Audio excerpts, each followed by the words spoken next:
شلونك؟ عساك بعافية ويا ريت طيب أخبارك. هذا ارتباكك ما أبي ما يتقول أسرارك، يتك أسلم واختفي وأتمنى اللي بقلبك وفي وخلاش في مقدارك. وحنيت لك. حنيت لي؟ حنيت لي وجيتش عجب، مشتاق لو جايب عتب، نايم ضميرك من رحت معقولة قرر يصحى؟ لو فكرت راح اللوي، لا عمي القبالك قوي. الله. من عفته مجروحة ورحت بدموع ضمت جرحه، وانا اعرفك ما تنعدل، لو يفرح قبالك طفل تقتل بقلبه الفرحة. حنيت لي من ايش وقت؟ أم العام فتحوا أغنية تذكرت حبك بيها، ولليوم أسمع وانتظر واحد يجي يطفيها. تسليني بغيابك صفت، فد يوم بالصدفة انطفت، فكرت أروح لصاحبي العاجبته ويغنيها. بالجاية هايش منتظر، ايش تريد؟ وين توصل؟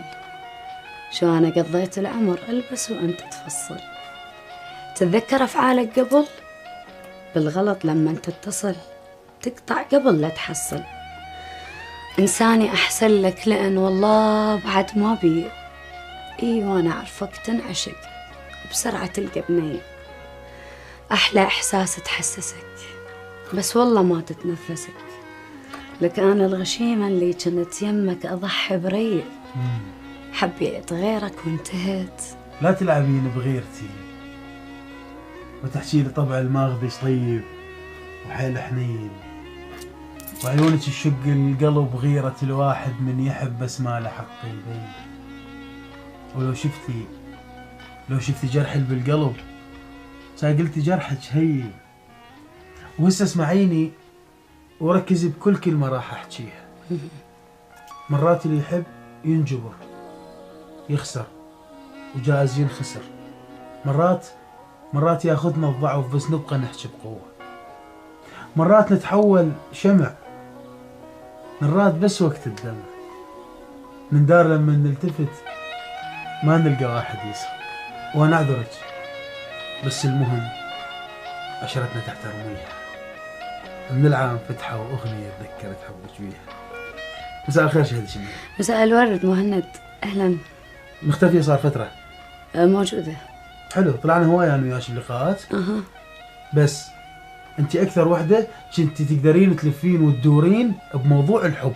يعني انا طالع وياش تقريبا 4 مرات، ولا مرة جاوبتيني جواب صريح وشافي وواضح عن الحب. انت دمرت العشق والحب دمار، ما وفيت وخاين وما تفتهم. لا عفتها تحب شخص غيرك شجاع، ولا صرت فارس صدق مثل الزلم. الله. يعني مهند ايش قد سمعت وشفت قصص حب من خلال المتابعات، لأن تعرف أن البنات يتواصلون وياي، نقعد وندردش وكذا. ما شفت بحياتي كلها رجال قد علاقة الحب اللي يمر بيها. دائما المرأة هي المضحية، وهي اللي تدفع الخسائر، وهي اللي تتحمل، بس الرجال ده بالأغلب ما يبيض وجهه. زين؟ من يا ناحية؟ من أي ناحية أنا أقول لك؟ يعني يوعد ويخلف لو مو قدها مو قدها، ما مجبور تركبها وتطيح. الله. إيش علمك على الخيل يا ابن المراجح؟ هسه أنت مجبور يا أخوي تفوت بعلاقة وتأمل البنية وتعيشها بقصص حب وغرام لا صارت ولا استوت، يعني لا قيس ولا ليلى. زين بالقفلة لو تطلع لبنت خالته، طبعا بنت خالته عبالك أول طيحة ما يعرفها قبل. لو تطلع الوالدة ما تقبل الله يطول عمرها. زين لو تطلع العادات والتقاليد، لو تطلع وين كان بالبداية؟ زين انت وين كنت بالبداية؟ ما انت عرفتها هي طالبة او هي دكتورة او هي مهندسة او هي اعلامية او whatever اي شيء. زين ليش عيشتها كل هذه القصة والأفلام والحب والسيناريو؟ بالتالي توصل للنهاية تقول لها أني آسف لأنه عاداتنا وتقاليدنا، أني آسف لأنه أمي ما قبلت، أني آسف لأنه بنت خالتي موجودة. زين هذا الحكي كله وين كان؟ يعني شو تحس مهند هنا السؤال، شو تحس من تنتهي العلاقة وتشوف المرأة أو الأنثى اللي ضحت لك بكل ما عندها؟ المرأة دائما تعطي كل ما عندها وهي الزلمة بالموضوع، وأنت دور الأنثى، شو تحس؟ شو تقول لروحك؟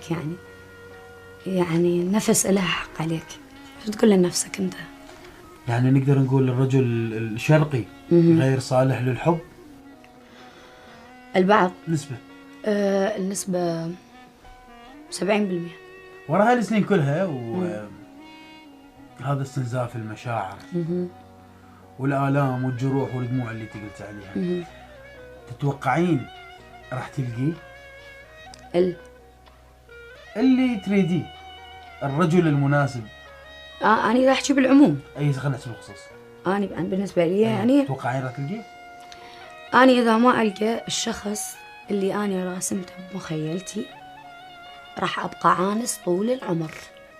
شمريش انت من اروع الضيوف اللي نوروني بروحك.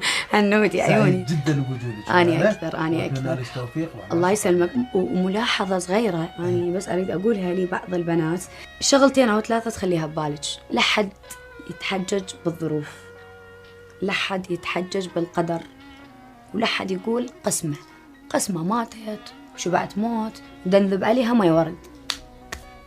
ماكو. الحب تضحيه، اذا رجال يضحي لك.